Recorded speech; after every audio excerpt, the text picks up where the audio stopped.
치우침 없는 공정한 뉴스를 전합니다. 강지원의 뉴스 정면 승부. 네, 오늘 하루 대한민국에서는 어떤 일들이 있었을까요? 오늘 있었던 주요 뉴스를 종합해드리는 강전의 뉴스 정면 승부 7시 뉴스 포인트입니다. 오늘의 주요 뉴스를 꽉 채웠습니다. 강지원의 뉴스 정면 승부 뉴스 포인트. 네, 먼저 정치권 등 우리 사회에 있었던 일부터 살펴보겠습니다. 친절한 숙현 씨의 까칠한 뉴스. 시사 칼럼니스트 이숙현 씨 나오셨습니다. 안녕하셨습니까? 네, 안녕하세요. 네, 임모병장 그럼 다 알죠? 네. 지난해 6월 강원도 22사단 GOP에서 총기를 난사했던 임모병장. 법정 최고형인 사형이 구형됐다고요? 그렇습니다. 오늘 오후 제1야전군사령부 보통군사법원에서 결심 공판이 열렸습니다. 검찰은 비무장 상태인 소추원을 대상으로 계획적이고 잔혹한 범행을 저지른 만큼 법정 최고형인 사형에 처해달라고 구형했습니다. 또 어떤 반성도 하지 않고 집단 따돌림 주장 등으로 자신의 범행을 정당화하고 있기 때문에 엄한 처벌이 불가피하다 이렇게 입장을 밝히기도 했습니다. 임모병장은 총기를 난사해서 당시 장병 5명을 살해하고 7명을 다치게 한 혐의로 지난해 기소된 바가 있었습니다. 네, 또 군 소식인데요. 육군 일병이 총기와 공포탄을 가지고 근무지를 무단해서 지금 이 시간에도 군과 경찰이 수색 작업을 벌이고 있다는 소식 들어와 있죠? 그렇습니다. 오늘 오전 6시 30분경에 전남 목포에 있는 육군 모부대 소속 이모 일병이 근무지를 일탈했습니다. A 일병은 K2 소총과 공포탄 10발을 소지한 것으로 전해졌습니다. A 일병의 근무 시간은 오늘 오전 4시부터 일출 때까지였는데 갑자기 배가 아프다 이렇게 말을 하고는 컨테이너 박스 방향으로 가는 것을 동료가 목격한 뒤로는 행방을 알 수 없는 상황입니다. 군과 경찰은 북항에서 18km 정도 떨어진 영암의 한 초등학교 근처에서 오늘 오전 총을 든 군인을 봤다는 신고를 받고 이 일대 수색을 강화하고 있습니다. 네. 군은 또 군견 등을 동원해서 학교 안팎을 살피고 있는 상황입니다. 네. 인천 어린이집 폭행 사건. 이 가해 보육 교사에게 맞은 피해 어린이가 예전에도 폭행이 있었다라고 밝혔다고 그러는군요. 그렇습니다. 피해 어린이가 자신의 어머니에게 예전에도 그 선생님이 때렸다 이렇게 말을 한 사실이 확인이 됐습니다. 네. 해당 보육교사가 상습 폭행을 전면 부인하고 있는 가운데 나온 진술이기 때문에 앞으로 혐의 입증에 탄력이 붙을 것으로 보입니다.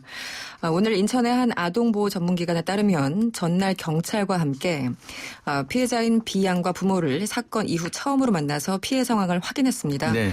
B양은 이 밖에도 선생님이 전에도 많이 혼냈고 다른 친구들한테도 그랬다 이렇게 말하는 것으로 역시 전해졌습니다. 하지만 전날 경찰에 긴급 체포된 A씨는 한 차례 폭행 혐의만 인정할 뿐 상습 폭행은 없었다 이렇게 주장하고 있습니다. 네. 이런 아동들 조사할 때는 또 전문가가 개입해야 됩니다. 그렇죠. 그래야 네. 이제 제대로 된 진술을 받아낼 수 있거든요. 자, 그런데 이 피의자 A씨를 긴급 체포한 것에 관해서 논란이 있군요. 그렇습니다. 해당 보육교사가 비난받아 마땅하다는 것과 이 법적인 절차의 문제는 전혀 별개의 사안일 겁니다. A씨는 어제 긴급 체포됐습니다. 하지만 법조계에서는 긴급 체포 요건에 해당하지 않는다면서 구속영장을 기각할 사유가 된다는 지적이 나오고 있습니다. 형사소송법 제200조에 따르면 이런 내용이 나온다고 합니다. 이 검사나 사법경찰관은 피의자가 사형 무기나 장기 3년 이상의 징역 그리고 금고에 해당하는 범죄를 저질렀다고 의심할 만한 상당한 이유가 있고 도주 우려 등이 있을 때 영장 없이 피의자를 체포할 수 있다 이런 내용입니다. 하지만 A씨는 지난 12일 경찰은 A씨를 지난 12일 이후 조사한 이후에도 시간적 여유가 있었음에도 불구하고 체포 영장을 신청하지 않고 있다가 어제 긴급 체포하면서 이 같은 비판이 일고 있습니다. 네. 삼성전자가 반도체 생산라인 근무자에 대해서 백혈병 그리고 모든 혈액암을 보상 대상에 포함시켰다. 라고 하는 뜻을 밝혔다는 소식이 있네요. 그렇습니다. 오늘 2차 조정위원회가 열렸습니다. 삼성전자는 가족대책위 등을 상대로 백혈병 등 모든 종류의 혈액암뿐만 아니라 이 뇌종양과 유방암까지 보상 대상에 넣겠다고 약속했습니다. 네. 질병을 앓고 있는 근로자 가운데 담당 직무와 재직기간 그리고 퇴직과 발병 시기 등의 요건을 충족하게 되면 인과관계를 따지지 않고 보상하겠다는 입장을 밝힐 겁니다. 또 퇴직 이후에 10년 이내에 발병한 경우에는 경우에는 다른 조건이 충족된다면 역시 보상하겠다는 입장입니다. 한편 가족 측은요, 이 치료비뿐만 아니라 진단비와 간병비 등 일체 경비를 보상해야 된다는 입장이고요. 또 부모나 배우자, 자녀 등 가족들의 경제적 보상도 함께 포함해야 된다. 이렇게 맞서고 있습니다. 네, 다시 정치권 소식인데요. 음종환 전 청와대 행정관, 이제 전 행정관이죠. 네. 그리고 이준석 전 비대위원 간의 공방이 진흙탕 싸움으로 번지고 있다고요? 그렇습니다. 누군가는 점입 가경이다 이렇게 표현을 했던데요. 이 사전을 오늘 다시 찾아보니까 이 사건이 갈수록 재밌게 전개되는 상황이라고 합니다. 하지만 이게 지금 재밌는 건지는 잘 모르겠습니다. 네. 일단 KY 배우 논란으로 면직된 청와대 음종환 전 행정관과 이준석 씨가 카카오톡 내용 공개 문제를 두고 설전을 이어가고 있습니다. 행정관은 여전히 김무성 대표 등이 배우라고 발언한 적이 없다 이렇게 주장을 하면서 이준석 씨와의 카톡을 공개할지 고민 중이다 이렇게 말을 했습니다. 반면에 이 씨는 배우를 놓고 언쟁을 벌일 정도로 대화가 길었기 때문에 내용을 읽기가 어렵다 이렇게 반박하고 있는 상황입니다. 이 씨는 오늘 페북에 장문의 글을 올려서 여러 가지 해명에 나서기도 했는데요. 아무래도 여진이 계속되는 그런 분위기입니다. 네. 그다음에 새정치민주연합의 국정자문회의가 오늘 처음으로 열렸군요. 네. 자, 그런데 제1야당에 대한 쓴소리가 쏟아져 나왔다고요? 그렇습니다. 새정치민주연합은 천천히 가라앉는 배다 이렇게 비유되곤 하는데요. 천천히 가라앉는 배. 네. 이 때문인지 국정자문회의를 꾸렸습니다. 김대중 노무현 정부 당시 장차관급 고위직 인사들을 중심으로 한 자문그룹이라고 합니다. 오늘 첫 회의가 열렸는데 여러 인사들이 참석을 했습니다. 이 가운데 이근식 전 장관은 네. 새정치연합을 데워지는 가마솥 안에 든 개구리에 빗댔습니다. 개구리. 네. 네. 이 전 장관은 패거리 정당의 모습을 뿌리 뽑아야 된다면서 외부 인사 영입을 촉구하는 한편 여당이 추진하고 있는 공무원 연금 개편에 동참해야 된다 이렇게 촉구하기도 했습니다. 네.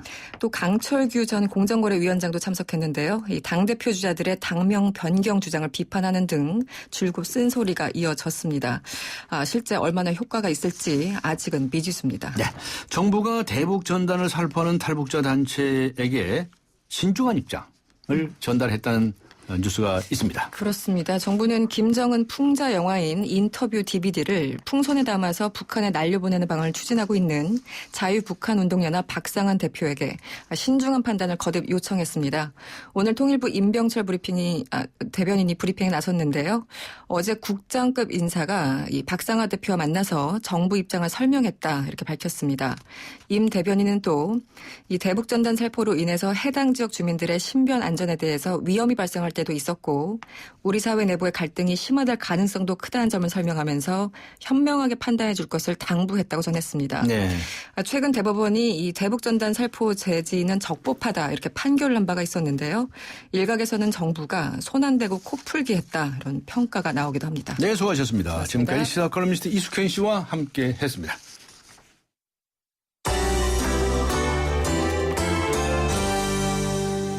이번에는 경제 소식으로 가보겠습니다. 경제포인트 한국일보의 고은경 기자 연결합니다. 안녕하세요. 네, 안녕하세요. 네, 새해부터 담배값이 2,000원이 올랐죠. 네. 그래서 담배 사기가 참 부담스럽다. 또 금연하겠다 이런 분들이 많은데 외산 담배들이 가격 인하 경쟁을 펼치면서 시장 확대에 나섰다는 소식이 있네요.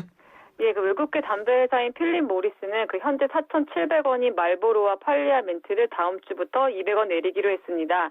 또 브리티시 아메리칸 토바코라는 그 BAT도 어제부터 그 보그의 한 값을 3,500원에 팔고 있는데요. 네. 그 원래 2,000원 인상해서 4,300원에 팔아야 되는데 그 1,200원만 올린 겁니다. 또 국내 담배 회사인 KT&G의 다른 제품과 비교하면 1,000원 정도 싼 거고요. 네. 또 JTI 코리아도 그 카멜의 담배값을 1,500원만 올린 4,000원에 판매하고 있습니다. 문제는 이렇게 외산 담배값 낮추기가 그 출혈 경쟁으로 이어지면서 시장 질서를 어지럽힐 수 있다는 건데요. 네. 그 보그의 경우에 담배값 인상 관련 세금이 3,318원인 점을 감안을 하면 그 수익은 단 182원에 불과합니다. 네. 그 원재료, 제조, 유통비를 빼면 오히려 손해를 보는 장사인데요. 이렇게 그 가격을 낮추면서 경쟁을 하는 거는 그 2010년 이후 그 외산 담배들이 점유율이 계속 떨어지고 있기 때문입니다. 그 지난해 담배 시장 점유율을 보면 KT&G가 62%로 1위고요. 네. 필립 모리스가 20%, 또 BAT가 11%입니다. 예, 이렇게 이런 상황에서 오히려 그 외산 담배로 인해서 금연율이 당초 기대보다 낮아지기 어렵다는 거 아니냐, 뭐 이런 네. 얘기도 있고요. 또 국내 담배 농가만 피해를 볼 수 있는 것 아니냐는 우려도 나오고 있습니다. 네, 엉뚱한 결과가 처리될지도 모르겠네요. 네. 2년 가까이 법정 공방을 이어온 현대자동차 통상임금 소송. 네. 자, 여기서 사측이 승소했다고 하는 뉴스가 있는데 어떤 내용입니까?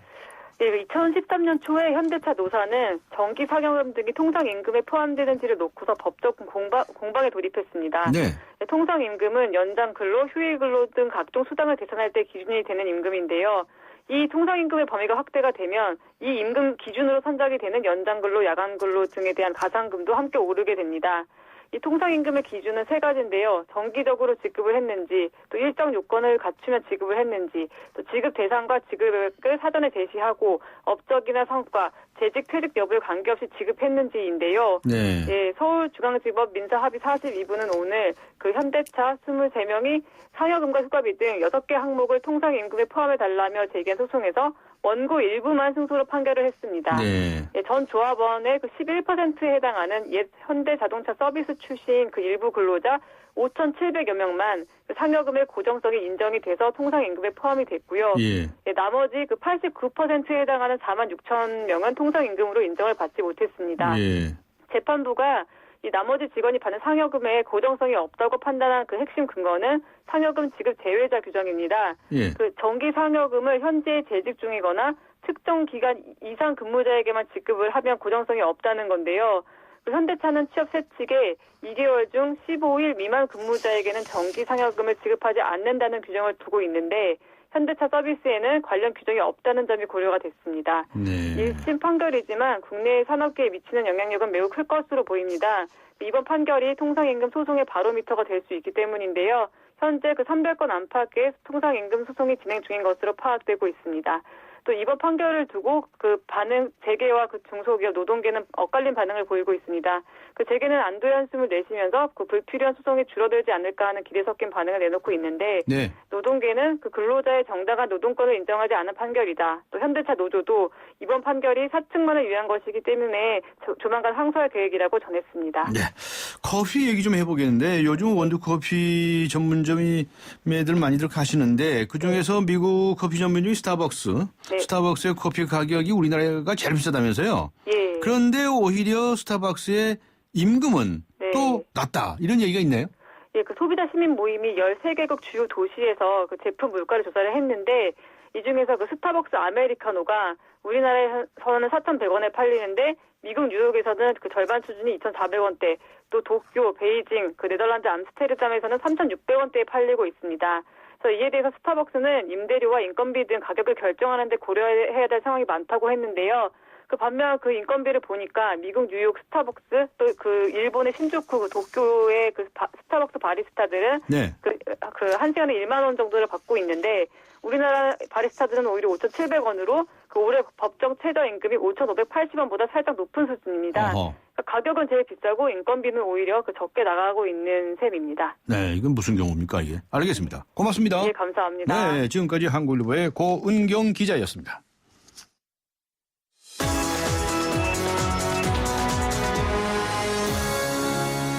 네, 이번에는 나라 밖으로 갑니다. 오늘 하루 동안 세계에서는 어떤 일들이 있었을까요? 월드포인트 YTN 국제부의 김지영 기자 연결합니다. 안녕하세요.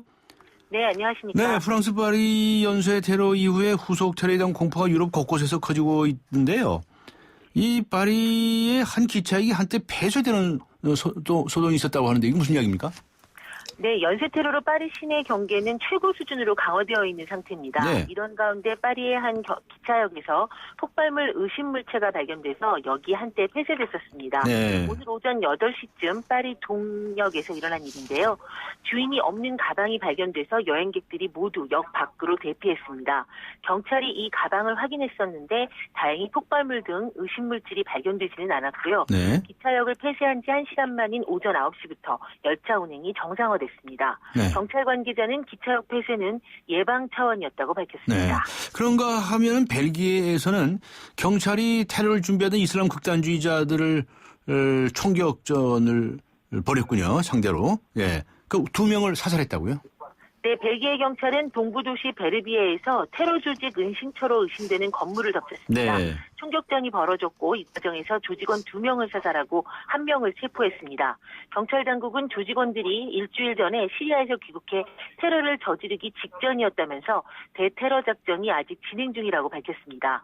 현지 언론은 유럽연합 EU 본부가 있는 수도 브뤼셀을 포함해서 벨기에 전역에서 테러 작전이 전개되고 있고 네. 일부 지역에서는 테러 경보 수준이 크게 높아졌다고 전했습니다.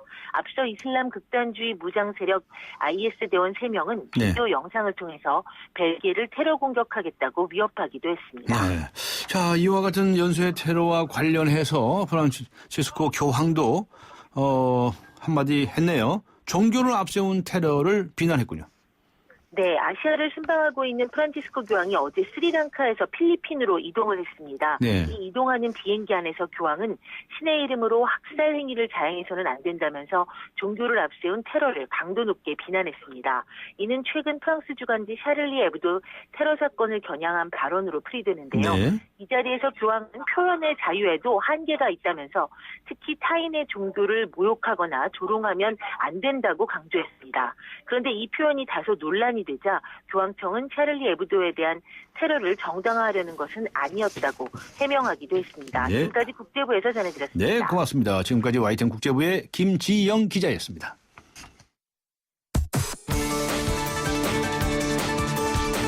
대한민국의 오늘 치우침 없는 공정한 뉴스 강지원의 뉴스 정면 승부가 여러분의 참여를 기다립니다. 짧은 문자 50원, 긴 문자 100원에 휴대전화 메시지 샵 0945와 YTN 라디오 어플리케이션 예스 게시판에 소중한 의견을 남겨주세요. 참여해주신 분들 중 추첨을 통해 정통 시사주간지 주간경향, 아시아 전문 월간지 매거진앤 구독권을 드립니다. 뉴스 정면 승부는 여러분의 참여로 완성됩니다. 대한민국의 오늘 강지원의 뉴스 정면 승부.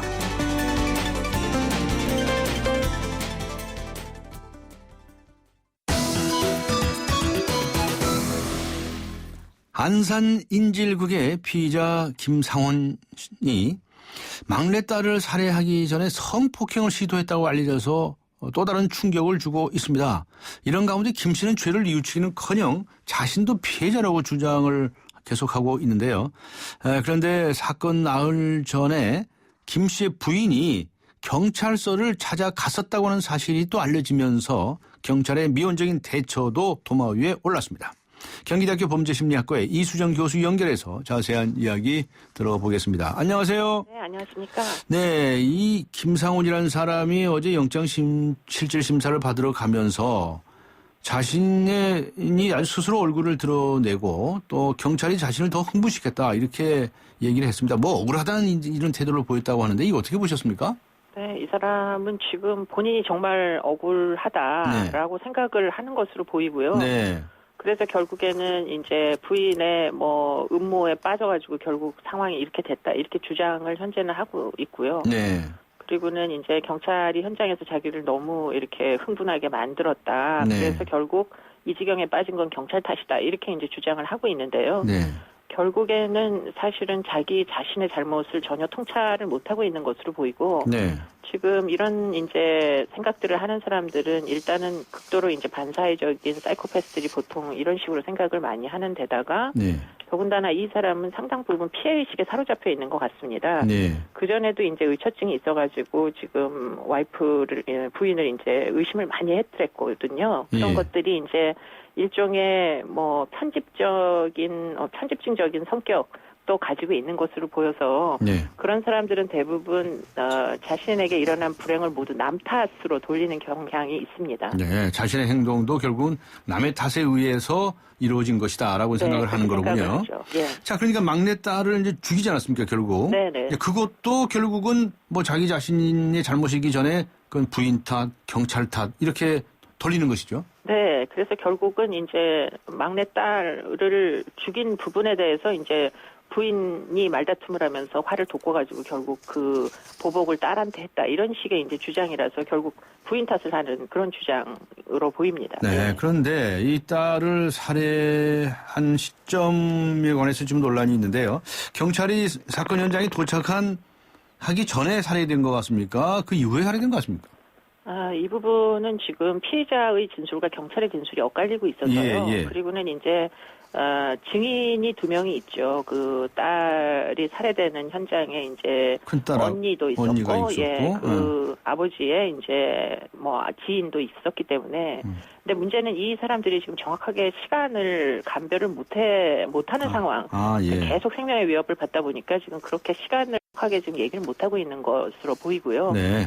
경찰에서는 일단은 경찰이 도착하기 전에 결국 부인과 싸운 직후에 이제 사망을 하고 경찰은 그 다음에 도착을 했다 이렇게 이제 주장을 하고 있고요. 네.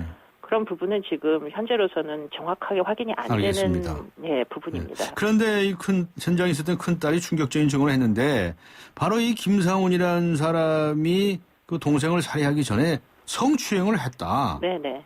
라고 하는 이야기입니다. 그리고 그 부인의 진술에 의하면 이 김상훈이 2년 전에도 네네. 이 딸을 성폭행까지 했었다라고 밝혀지고 있지 않습니까? 예. 네. 지금 이 어머니의 말에 따르면 예. 지금 이 두 딸과 그 모친이 굉장히 여러 번 이제 성폭행 포함 이제 강간에 이르는 행위들을 당했고요. 네. 그리고는 이제 그 피해자 중에 이 부인만 뭐 성폭행에 해당하는 행위를 당한 것이 아니고 딸에게도 추행을 2년 전에 해서 예.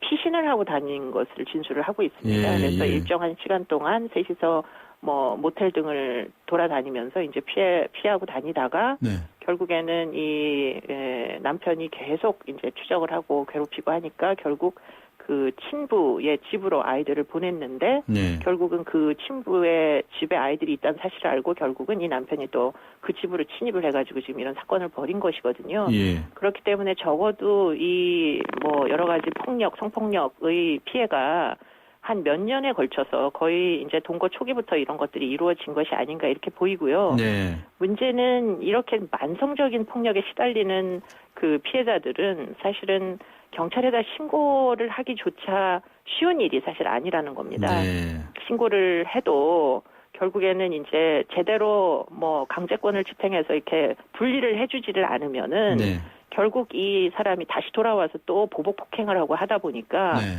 대단히 두려움을 갖고 그래서 결국은 경찰에 신고하는 시점이 점점 이렇게 지연되게 되는 것이죠. 네. 그런데 방금 말씀하신 것처럼 이 피해자 부인이 이 경찰에 찾아갔었다는 거 아닙니까? 네, 네. 돌아오지 않으면 죽여버리겠다고 협박을 하고 말이죠.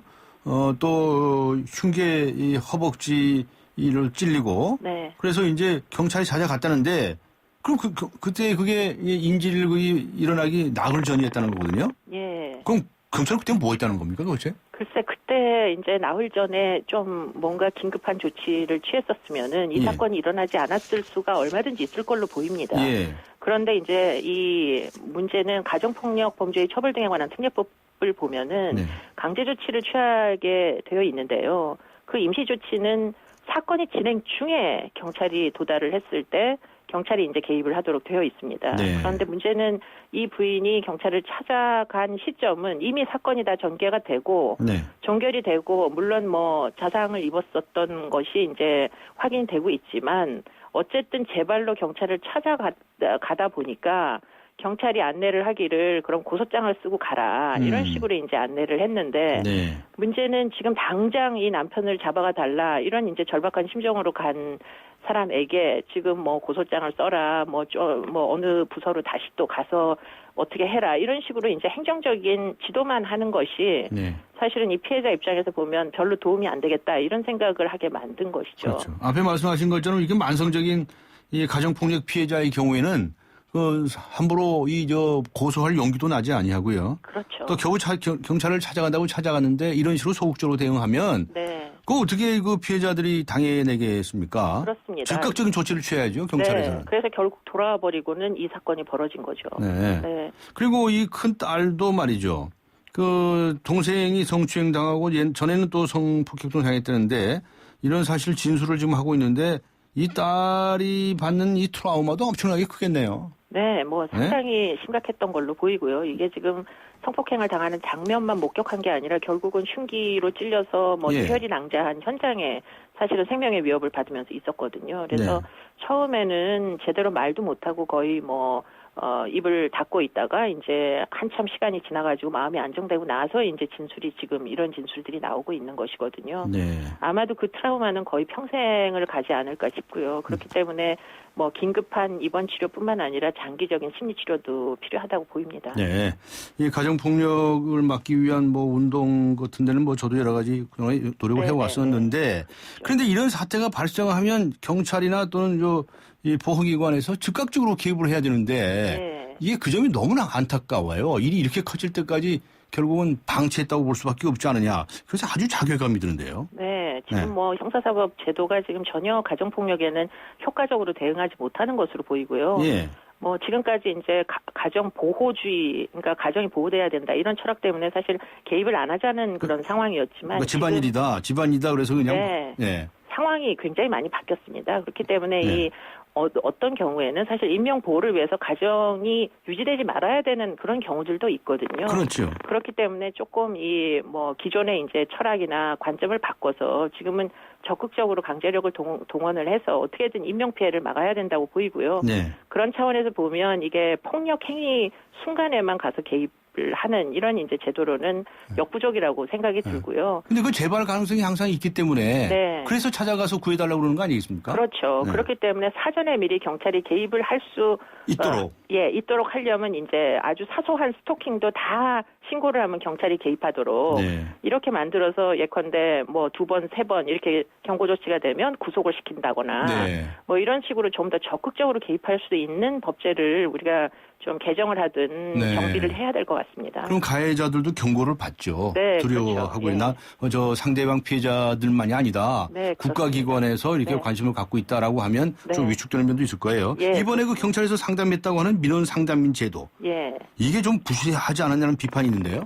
이해도가 굉장히 없는 분이 아니셨나 싶습니다. 그러니까 기본적으로 이 가정폭력 사건을 다루려면 이 피해자들의 여러 가지 그 뭐 취약성 이런 것들 이해하셔야 되는데 이 사람들이 만성적으로 이제 뭐 폭력에 노출돼 있다 보니까 이 의지들이 굉장히 약하시거든요.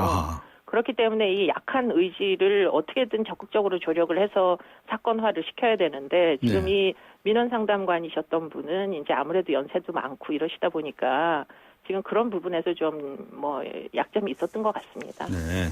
이수정 교수님은 범죄심리학과 교수인데 말이죠. 범죄심리학이라든가 또 일반 심리학이라든가 또 가족학이라든가 이런 거 연구하신 분들 많잖아요. 네, 그렇습니다. 그런 분들 좀 이렇게 대거 좀 이렇게 활동을 좀 하실 수 있도록. 그리고 민간의 힘을 이렇게 빌릴 수도 있을 것 같은데. 가정폭력을 다루는 그 절차에 전문가들이 좀 더 많이 개입을 해서 재범 가능성 같은 거를 평가하는데 전문가 조력을 좀 받도록 이렇게 제도가 좀 바뀌면 지금 이 가정폭력이 피해자들의 어떤 의사결정권에만 맡겨지지 않도록 만드는 그런 제도가 될 것 같습니다. 법 고칩시다. 고치고 좀 일 좀 하십시오. 감사합니다. 고맙습니다. 감사합니다. 지금까지 경기대학교 범죄심리학과의 이수정 교수였습니다. 지금 시각은 7시 27분을 가리키고 있습니다. 곧 28분 되겠습니다. 이 시각 교통 상황 알아보고 가겠습니다. 유보연 캐스터입니다. 네, 뉴스 정면 승부 교통정보입니다. 금요일답게 곳곳에 정체가 심한 편인데요. 신촌로가 외곽 쪽으로 아현교차로에서 창천 삼거리 구간 쭉 전 구간 어렵고요. 이어지는 양화로도 외곽 쪽으로 동교동 삼거리에서 합정역까지 시속 20-30km 정도입니다. 반대쪽 도심 방면으로도 서교동 사거리에서 동교동 3거리 지나기 어렵고요. 종로 외곽 쪽으로는 세종대로 사거리에서 종로 2가, 종로 5가에서 용두동 사거리, 반대쪽으로는 신설동역에서 동미암역, 종로 3가역에서 종강역 구간 답답한 흐름입니다. 강남권에서도 강남대로가 양재 시민의 숲에서부터 신노년역 지나기 어렵고요. 반대쪽 한남에서부터 노년역, 강남역에서 서초 우성아파트까지 속도를 못 내고 있습니다. 뉴스 정면 승부 교통정보 유보연이었습니다. 광명역의 가치를 바로 앞에서 누려라.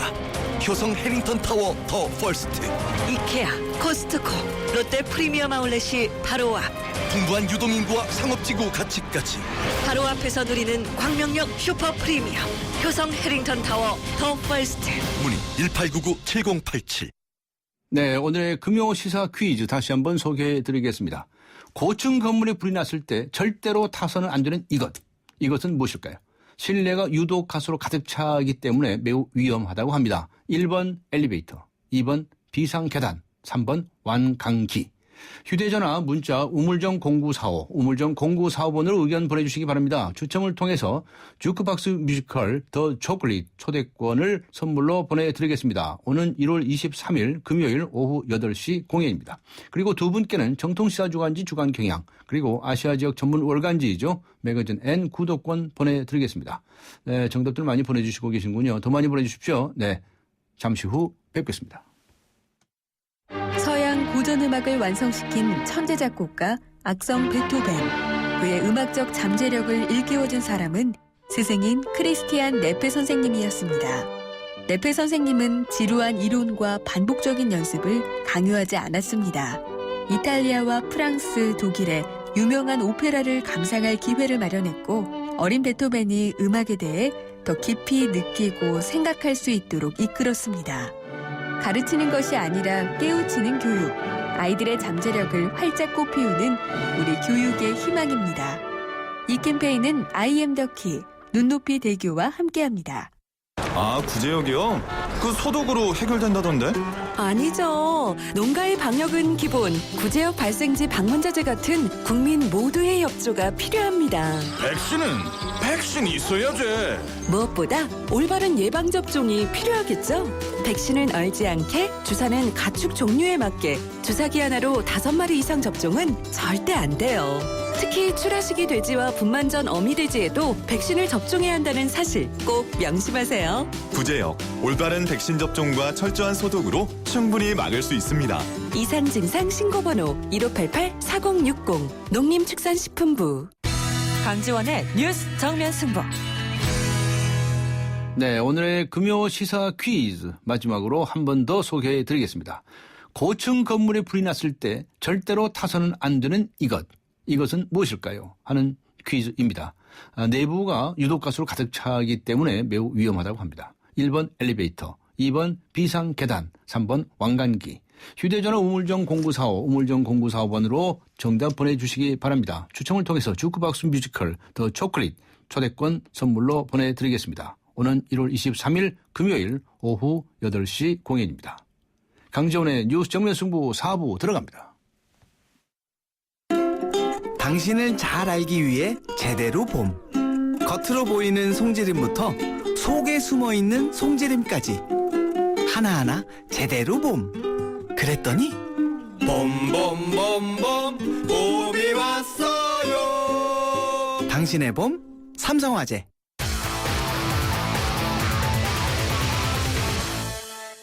네, 이번에는 스포츠 소식입니다. 스포츠 포인트 중앙일보의 박린 기자 연결합니다. 안녕하세요. 네, 안녕하세요. 네, 우리나라 축구 대표팀 내일이죠. 내일 아시안컵에서 호주하고 조별리그 최종전 치르죠. 아, 네, 그렇습니다. 축구 대표팀이 한국 시간으로 내일 오후 6시에 호주 브리즈번에서 호주와 조별리그 A조 최종 3차전을 치르는데요. 앞서 한국은 조별리그 1, 2차전에서 오만과 쿠웨이트를 꺾고 8강행을 조기 확정지었습니다.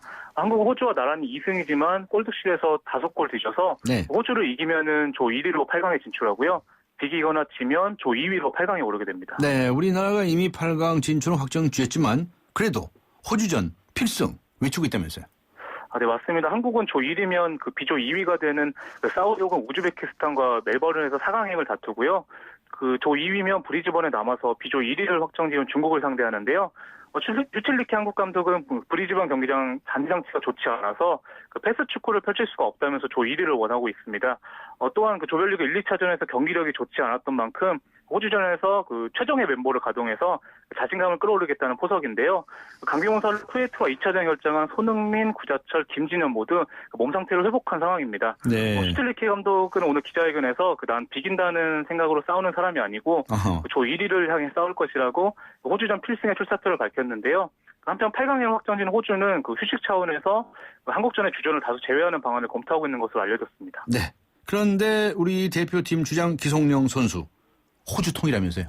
아, 네, 맞습니다. 한국과 호주의 3차전이 열리는 브리즈번은 기성용에게 특별한 곳인데요. 네.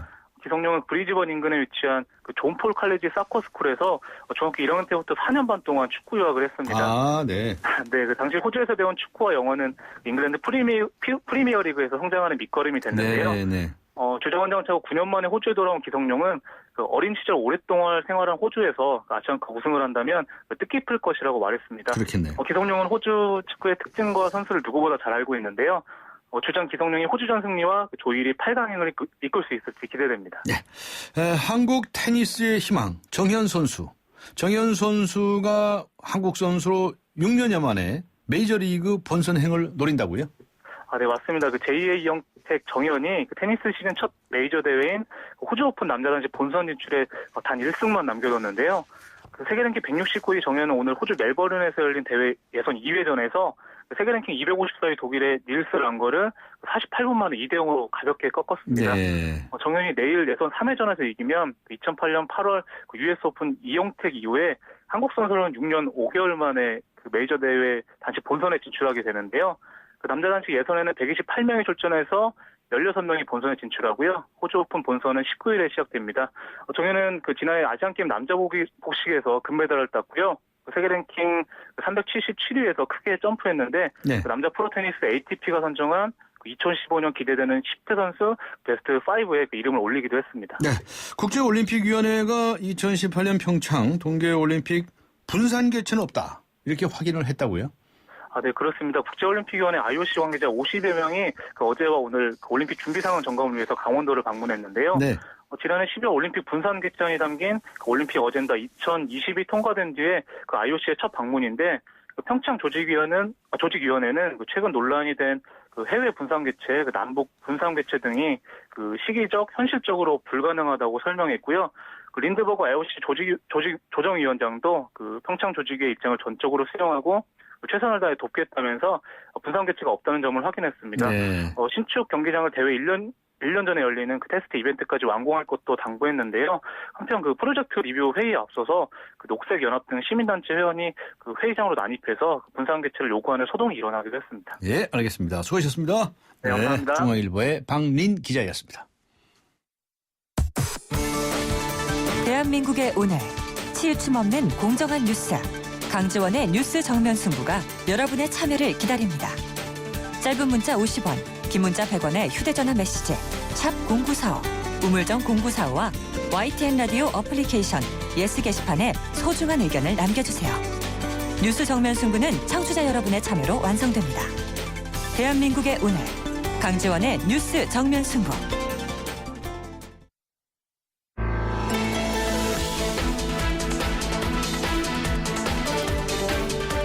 세상을 바꾸는 정면 승부.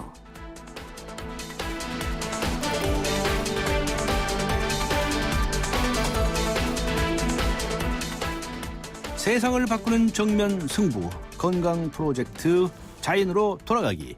이번 주에는 지난주에 이어서 여러분 잘 아시죠? 정신과 전문 의이신 이시영 박사님 나오셨습니다. 안녕하십니까? 네. 네. 지난주에 뭐 자연으로 돌아가야 한다고 이렇게 말씀을 하시면서 네. 식사 습관, 운동 습관, 또 리듬 습관, 네. 마음 습관 이런 것들을 바꾸자 이렇게 말씀을 하셨거든요. 네. 정말 많은 분들이 공감을 하는 그런 말씀이 아니었나 싶습니다. 네. 오늘 어떤 말씀해 주시겠습니까?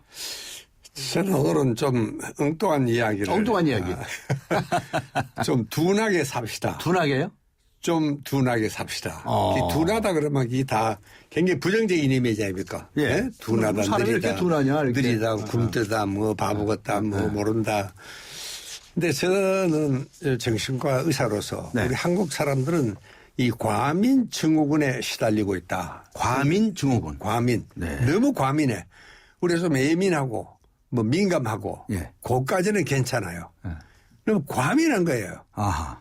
요즘 뉴스 보면은 아니 저만한 일 가지고 뭐 그렇게 야단을 치고 뭐 사람을 때리기도 하고 별거 다르거든요. 소리 빽빽 지르고 예, 집어 던지고. 감을 지르고 집어 던지고 그래서 요즘은 뭐 갑질이니 을질이니 그런 말을 뭐 예. 많이 했었는데 예. 그 우리 한국 사람들이 보면 조금 이제 다혈질이고 네. 또 우리 민족성이 이 기마 유목 민족이니까 상당히 그 충동적이고 아주 그 공격적인 이런 야성적인 측면이 많긴 합니다. 그래도 요즘 이제 워낙 그 세상이 우리 사회 자체가 우리를 좀 편안하게 좀 느긋하게 그렇게 만드는 것 같지가 않습니다. 우리 사회가 너무 빨리 막 돌아가니까 이 뭐 우물쭈르단 고태이잖아요. 그렇죠. 예. 네. 그러니까 이게 정말 정신을 바짝 차려야 되는데 이게 너무 차린 나머지 과민 증후군에 빠진 겁니다. 이 과민하다는 것은 우리가 이 감정 상태가 이 편도체라는 데가 있습니다. 조금 어려운 이야기입니다만 네. 이 편도체가 이게 원시 감정을 조절하는 기관인데 이 편도체가 과열 상태에 있는 겁니다. 네. 항상 여기는 편도체는 뜨거워. 그게 누가 건드리게만 팍 폭발하는 겁니다. 이 편도체라는 게 바로 감정을 조절하는 기관인데 네. 이게 너무 과열 상태에 있는 겁니다. 네. 과민 상태에 있어요. 그렇게 그걸 누가 건드리면 그만 막 폭발하는 겁니다. 가령 뭐 자존심이 상해서 그랬다. 그래서 그 자존심이 상한다는 이야기도 가만히 들어보면 이 자존심이 없다는 이야기예요. 와, 그만한 일이 뭐 자존심이 상할 게 뭐 있어 도대체. 예. 그러니까 이게 자존심이라는 것도 따지고 보면은 이게 뭔가 우리 한국 사람들은 과민해서 그런 겁니다. 예. 그만한 일이야. 그 뭐 물리달라. 그럼 안 물리준다. 그럼 뭐 당연히 이제 좀 물리달라 그러고 이제 뭐 옥신각신 할 수는 있겠죠. 이제 논리적으로. 네. 그러나 그걸 가지고 막 지나치게 하는 거 이런 것이 정말 과민 증후군에서 오는 겁니다. 그래서 우리가 좀 둔하게 삽시다. 너무 그렇게 신경을 바짝 세워가지고 마치 고슴도치가 털을 세우듯이 보면 막 그 사람들이 살기가 등등하거든 정말요. 네. 예?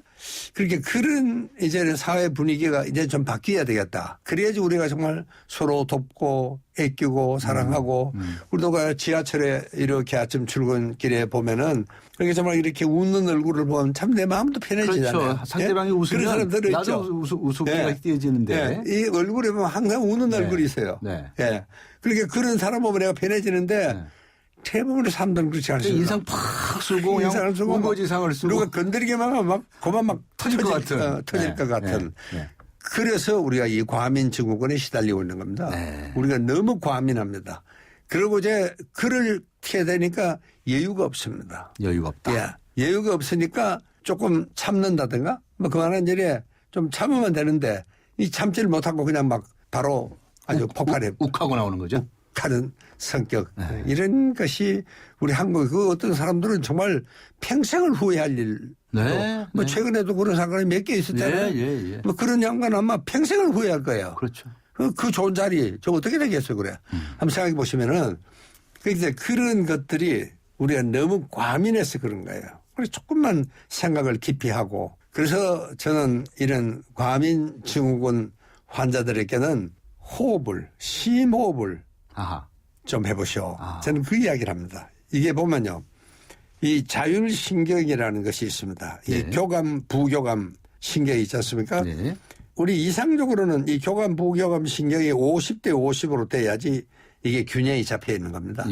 그런데 우리 한국의 대부분의 사람들은 이 교감이 거의 한 70, 80, 부교감은 20, 30. 그게 교감은 활동하는 거고 부교감은 휴식하는 거거든요. 그러니까 우리가 너무 활동적이고 공격적인 모드에 있다는 사실입니다. 그렇게 그 교감, 부교감을 내가 그렇게 성이 나는 거 이건 어쩔 수가 없습니다. 그러나 성을 내는 거 이것은 내 선택입니다. 안 낼 수도 있고 낼 수도 있고 또 내면 어떻게 내느냐. 그래서 저는 그런 사람한테는 항상 일단 심호흡을요. 이게 참 우리가 교감, 부교감 신경을 측정을 해보면은 이 아랫배로 호흡을 천천히 하는 겁니다. 내쉴 때는 입으로 아주 가늘게 부드럽게 이 정말 아랫배가 저 뒤에 등에 붙을 만큼. 내쉴 때는? 예, 내쉴 때는. 그럼 대개 한 4초에서 6초쯤 걸립니다. 그리고 이제 완전히 내쉬고 나면은 뭐 흡기는 절로 되잖아요. 그때는 흡기는 코로 합니다. 코로? 예. 이게 이제 일반적으로 제일 많이 알려진 호흡법입니다. 근데 우리가 정말 이 호흡법 이거 하나만 하더라도 그거 한 3분만 해도 완전히 교감, 부교감이 밸런스가 잡힙니다. 그러니까 아무 때나 안 하지. 아무 때나 언제든지. 어떤 장소이든지 간에. 어떤 장소든지 그렇게만 하면은 그래서 우리 한국 사람들에게 저는 이 호흡법을 뭐 조금 더 이제 전문적으로 들어가면 이제 명상도 하게 되겠고요. 명상까지 안 가도 괜찮아요. 그냥 반듯하게 앉아가지고 호흡을 천천히 하는 것만으로도 정말 이 과민 이 신경증을 우리가 치료할 수가 있습니다. 네. 노이로제 자랑이 딴 거 아닙니다. 전부 과민해서 그런 거예요. 네. 예, 적당히 해야 되는데 너무 과민하니까. 그 우리나라가 지금 이 자살률이 말이죠. 세계에서 1등을 합니다. 네. 아니 1등 할 게 따로 있지 이런 거 갖고 1등 해야 됩니다.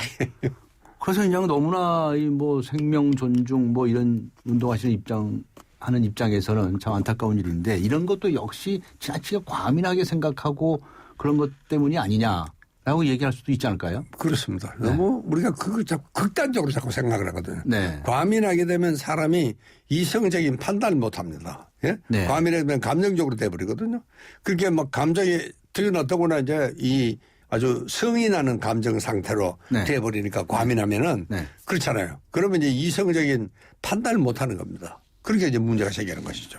그래서 이제 좀 둔하게 좀 살자라고 말씀을 하시는데 자, 이렇게 둔하게 살아가지고 이 참 어려운 세파를 어떻게 겪어나가야 되느냐. 예. 하루하루 벌어먹고 살기도 힘들고. 네. 또 이 치열한 경쟁 속에서 앞에도 말씀하셨지만 잠깐 한눈 팔면은 코 베어가는 세상이란 말이에요. 이거 어떻게 사느냐 말이죠. 예. 급하게 살 수밖에 없다. 예. 또 빨리빨리 증후군이 또 얼마나 많았습니까. 그렇습니다. 이런 상황에서 이 혼자서 좀 둔하게 산다면 혹시 낙오되는 거 아닌가. 뒤처지는 거 아닌가 이렇게 불안해할 사람들이 있을지도 모르겠습니다. 그럴 수도 있겠죠. 뭐 생각을 좀 그렇게 하면 또 그럴 가능성도 네. 있지만 저는 그러기 때문에 좀 둔하게 살아야 된다. 오히려? 예, 오히려 그러기 때문에 어떤 사람들은 그 호흡 3분 하라 그래도 아유 이 바쁜 세상에 언제 그거 하고 앉았느냐. 예. 나는 그런 사람한테는 반드시 하라 그럽니다. 오히려? 예, 우리 선마을에 오는 사람한테 저는 뭐 기본적으로 이 호흡법부터 먼저 가르칩니다. 그러면 정말 이 교감 부교감이 균형이 잡히고 휴식 상태가 되는 겁니다. 마음이 좀 편안해지고요. 마음이 편안해지고 네. 앉아야 되죠. 네. 예. 우리 선마을이라고 말씀하셨는데 지금 말씀하시는 그 선마을은 저 강원도 홍천에 있죠? 예. 힐리언스 선마을. 예. 그 촌장님이신데. 예, 촌장님. 거기 천장으로 이제 불리시는 선생님이신데 저도 이제 거기 가지 않았었습니까? 예. 해봤는데 그러니까 심호흡이라는 게 그렇게 중요하군요. 심호흡을 그렇습니다. 하다 보면 이 템포가 좀 이렇게 낮아지죠. 예. 예. 그리고 교감 부교감이 요게 이제 이게 균형이 잡히니까 왜냐하면 자율신경이라는 것은 네. 우리 마음대로 되지 않는 신경입니다. 내가 가슴이 두근거린다. 그래서 야 좀 가슴아 조용해라. 그러다고 내 말 안 듣잖아요. 그렇죠. 왜? 자율신경은 생명과 직결되는 기관에 전 분포가 되어 있습니다. 네. 그러니까 내가 못해가지고 야 심장아 멎어라 그렇다고 멎어버리면 어떻게 되겠어요? 안 되죠. 그러니까 자율신경은 자기 리듬에 의해서 움직이는 신경입니다.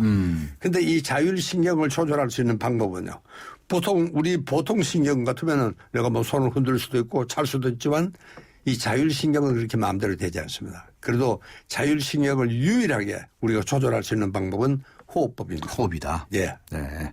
심호흡법에 관해서 말씀을 해 주셨는데 그 이외에도 좀 둔하게 살기 위한 여러 가지 좀 지침 같은 게 좀 있을 것 같아요. 예. 혹시 뭐 얘기해 주실 만한 게 있으십니까? 그래요. 이게 모든 것을 우리는 너무 이 부정적인 쪽으로 자꾸 생각하니까 부정적으로 생각하는 이 것. 감정 중추가 자꾸 자극이 되거든요. 네. 그러니까 좀 더 긍정적으로 보는 이런 생각이 필요하고 그리고 우리가 항상 참 이 배려하고 이웃을 사랑하고 그런 말을 많이 하지만 정말 둔하게 사는 제일 좋은 방법은 정말 남을 위해서 좀 배려하고 내가 좀 양보하고 좀 나누고 베풀고 그렇게 되면 절로 마음의 여유가 생기잖아요. 네. 예, 나는 그런 것이 정말 가장 그렇게 되면 이 뭐 신경이 과민해질 필요가 없죠. 뭐 이걸 이제 한 푼 두 푼 가지고 아웅다웅 그러고 안 뺏길래 그러고 그러니까 이게 문제가 생기는 것이죠. 부정적 생각을 긍정적인 생각으로 바꿔라. 예. 긍정심리학이 이제 그렇게 요즘 이렇게 유행을 하고 또 예. 많은 사인을 주죠. 예. 또 뭐 플러스적인 발상을 하자는 얘기도 예. 하고 적극적인 사고를 하자고 예. 하는 얘기도 하고요. 그렇게 생각을 바꾸면 그 신체에도 변화가 오는군요. 반드시 오죠. 아. 예. 예. 이 마음이라는 게 심신은 이게 양방향성이거든요. 예. 마음을 그렇게 먹으면 내가 어떻게 마음을 먹느냐에 따라서 우리 뇌 속에 있는 신경 전달 물질이 바뀝니다. 그러면 이제 내가 가령 막 공격적으로 화가 났다. 그럴 때는 정말 화가 나는 노라드레날린 하는 호르몬이 분비가 됩니다.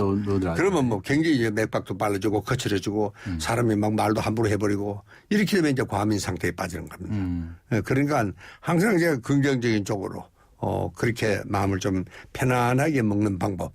그런데도 화가 날 때 그때는 제가 아까 이야기했던 호흡법을 한번 써봐라. 심호흡을 해봐라. 예. 예.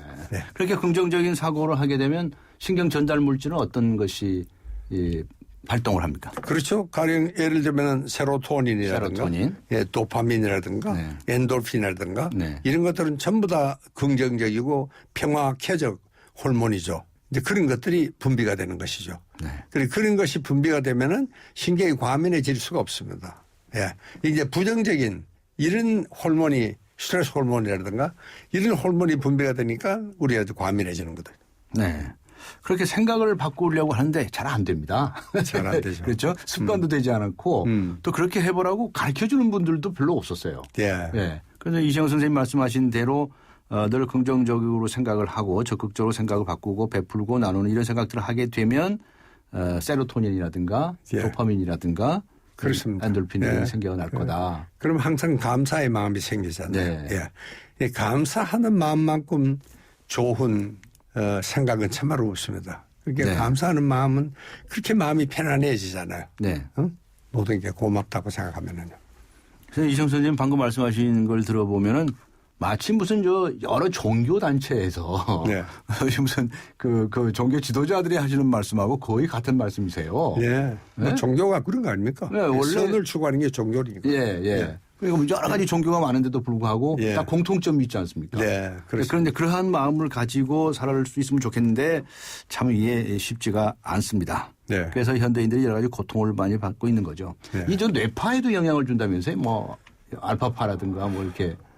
물론이죠. 예. 이제 우리가 이 마음이 안정이 됐을 때는 알파파가 이제 나오거든요. 네. 그다음에 이제 마음이 막 급할 때는 이제 베타파가 나오고 이런데 이제 보통 이제 알파파 그러면은 마음이 안정이 됐을 때 그때 이제 뇌파가 아주 편안한 뇌파가 됩니다. 네. 그러니까 좀 둔하게 살라고 말씀하셨는데 그러려고 한다면 우선 욕심부터 내려놔야 되겠네요. 예. 네? 무슨 치열한 계획을 세워가지고 결코 무슨 달성하겠다고 생각하는 것도 그것도 욕심 아닙니까? 욕심이 지나치면 늘 이렇게 마음이 급해져요. 그렇습니다. 네. 예. 좀 둔하게 살기 위해서 예. 욕심을 좀 내려놓고 그리고 예. 매사에 감사하는 마음을 가져보자. 예. 잘 안 되면 심호흡을 해라. 심호흡을 해라. 예. 예. 몸 씻는 것부터 말이죠. 요새는 우리에서 그냥 급한 대로 그냥 샤워하면 쫙 하고 말리거든요. 예. 그거 어떻게 보세요? 이제 저는 가급적이면은 탕을 쓰라고 구원합니다. 샤워보다도? 예, 샤워를 하면은 교감신경이 흥분이 됩니다. 물이 쫙 나오니까 흥분이 되잖아요. 그러니까 탕에 들어가면 편안해지잖아요. 그런 네. 부교감신경이 이제 우위가 되니까. 그러면 이제 저는 그래서 가급적이면 탕을 쓰는 게 좋겠다. 특히 저녁 시간에는 아침에는 뭐 조금 바쁘니까 네. 뭐 그럴 수도 있죠. 그러나 이게 샤워는요 굉장히 교감신경을 흥분시킵니다. 예. 그러니까 좀 둔하게 사는 방법의 하나로 예. 좀 불편할지 몰라도 탕에 물을 받아가지고 네. 들어가서 편안하게 시간을 좀 보내본다. 예. 그러면 정말 참 릴렉스하게 되는 거죠. 아, 그렇군요. 그래서 낮에는 활동을 하지만 밤에는 휴식을 잘 하도록. 그렇습니다. 잠을 잘 자는 것도 그렇게 중요하겠군요. 그렇습니다. 뭐니 하더라도 이 낮에는 교감신경이 우위에 있고 네. 부교감신경이 이제 아래에 있죠. 네. 그래서 밤 되면 이제 거꾸로 됩니다. 네. 이제 부교감신경이 우위가 되죠. 그냥 휴식을 하니까. 근데 앞에 말씀하셨지만 도대체 현대인들이 잠을 잘 안 자요. 그렇게 밤에 이렇게 많이 움직이는 게 좋은 걸까요? 아니죠. 우리가 이 밤 문화가 우리만큼 시끌벅적한 나라가 없습니다. 세계적으로 이게 무슨 라스베가스도 아니고 예. 이게 밤 12시에 잠자리 가 있지 않는 사람이 네. 68%입니다. 그렇게 많다고요? 그렇게 많습니다. 밤 12시까지 뭘 하고 다니는지 네. 돌아다니는 겁니다. 그것도 집에 와서라도 네. 계속 TV 보고 뭐 그러니까 이게 정말 서산에 해가 지면 이제 잘 준비를 해야 되는 건데. 그죠? 그게 제일 좋죠. 그런 것도 둔하게 사는 거하고는 배치되는 문화다. 알겠습니다. 오늘 말씀 여기까지 듣도록 하겠습니다. 다음 주 이 시간에 또 뵙도록 하겠습니다. 고맙습니다. 네, 감사합니다. 지금까지 정신과 전문의이시죠. 이시형 박사님과 함께 했습니다.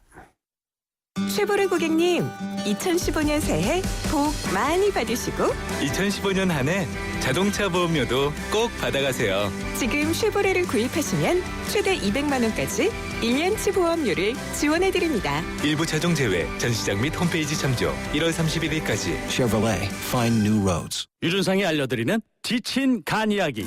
계속되는 야근, 독이 차오른다. 풀리지 않는 피로, 독이 차오른다. 간기능 장애에 의한 육체 피로, 온몸 권태. 매일매일 독하게 사는 당신의 간 건강을 위해 간에게 힘을. 매일매일 우루사. 네, 오늘의 금요 시사 퀴즈 정답을 발표할 시간입니다. 고층 건물에서 화재가 났을 때 절대로 타서는 안 되는 것. 정답은 1번 엘리베이터였습니다. 네, 화재와 동시에 대부분의 전원이 차단되어서 엘리베이터가 멈출 확률이 높죠. 또 설사 멈추지 않았다 하더라도 유도가스가 찰 수 있기 때문에 엘리베이터는 절대로 타시면 안 된다고 합니다. 6091번님께서는 이렇게 문자를 보내주셨네요. 엘리베이터 정말 위험하다고 이번 사고를 통해서 알게 되었습니다. 아이들한테도 잘 교육시켜야 할 것 같습니다. 라고 정답에 덧붙여서 의견을 보내주셨습니다. 네, 그리고 둔촌의 한 아파트에서 경비원으로 일하고 계신다는 1425번님 이렇게 적어주셨습니다. 오늘도 옥상과 탈출 사대를 점검했습니다. 대비 없이는 내일이 없습니다. 라는 문자 보내주셨습니다. 그렇습니다. 설마 나한테 그런 일이 일어나겠어 해서는 안 되겠죠. 청취자 여러분께서는 미리미리 화재에 대비하시도록 해야 하겠습니다. 오늘 선물 받으실 분들은 제작진이 따로 연락을 드리도록 하겠습니다. 지금까지 프로듀서 신아람, 기술감독 허승현, 남윤민, 작가 임현, 김민경, 그리고 진행의 강지원이었습니다. 1월 16일 금요일 강지원의 뉴스 정면 승부 오늘 순서 여기서 모두 마칩니다. 여러분 고맙습니다.